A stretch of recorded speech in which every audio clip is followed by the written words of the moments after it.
guys! Welcome back to my channel. Sa mga baguhan dyan, please don't forget to subscribe. Sa mga nakasuporta na sa akin, welcome again to my channel.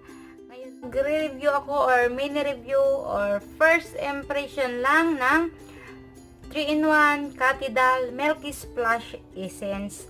So, di ko alam kung matagal na ba to or bago ba tong products ng Katidal na bili ko sa my 7-Eleven. So, magsisimula tayo sa packaging niya. Nung nakita ko talaga to guys, kinuha ko talaga siya agad. Binili ko to siya agad kasi ang cute ng packaging niya. Tapos, ililink ko below kung magkano to kasi nakalimutan ko. Nandun naman yung resibo nun.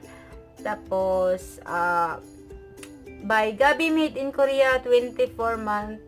Pagbukas mo ito, 24 months pa siya bago may expired. Tapos, pero yung expiration niya, 2019 pa naman. So, ganito siya guys. Ang cute ng packaging. Tapos, parang lately, gusto ko na yung ganitong kulay na light blue or sky blue. Tapos, buksan natin. Yan. Tapos, yung pagkatapos ko sa packaging guys, pangalawa kong inaano ko, aamoyin ko.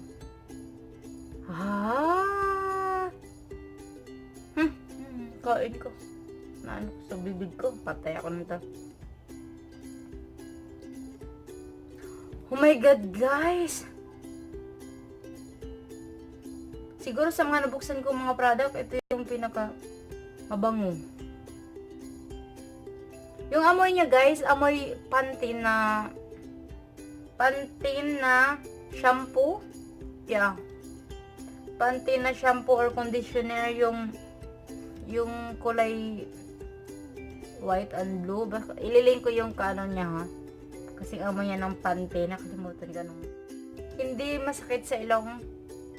Hindi nakakahilo kasi hindi siya chemical na amoy. Tapos, yung una, apply milk essence in circular motion all over the face. Circular motion all over the face. Pangalawa, gently rub until the milky drop is fully absorbed to the skin.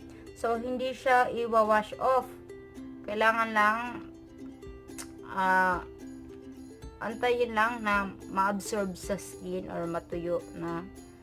So, sige, simulan natin. Meron akong mirror dito.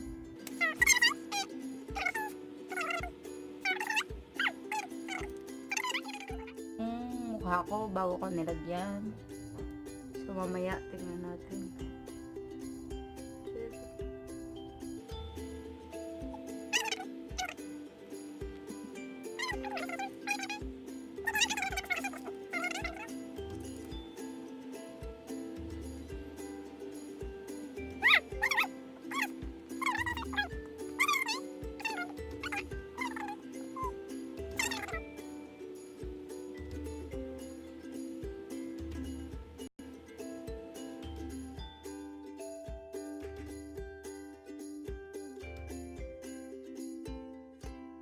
Tapos na ako sa pag circular motion. Nag-absorb na siya. Greatly rub until the milky drop is fully absorbed to the skin. And then pinakalas, yan, ganito siya. Una, paglagay mo. Tapos ito yung circular motion ka. Tapos pagkatapos yan, ito na yung puputi na siya. So, ganyan na yung result. May kaibahan ba kanina, guys? Kasi, pag dito ako nakatingin, grabe yung kaibahan niya. Hindi ko. Pero pag sa personal, guys, hindi gaano. Ang kiniklims dito, guys, is instant white, soft, and radiant skin. So, yun nga yung pinakauna kong gusto, yung packaging na. Pangalawa yung amoy. Pangatlo guys, ang cute niya guys. Meron siyang mga gold na, parang gold na maliliit siya guys. Pero iwan ko kung nakita nyo kanina, pinakita ko dito, parang hindi ganun halata. Pero pag nasa mukha mo na, di ko na makikita yung maliliit na gold na palang parang glitter siya guys na gold. So,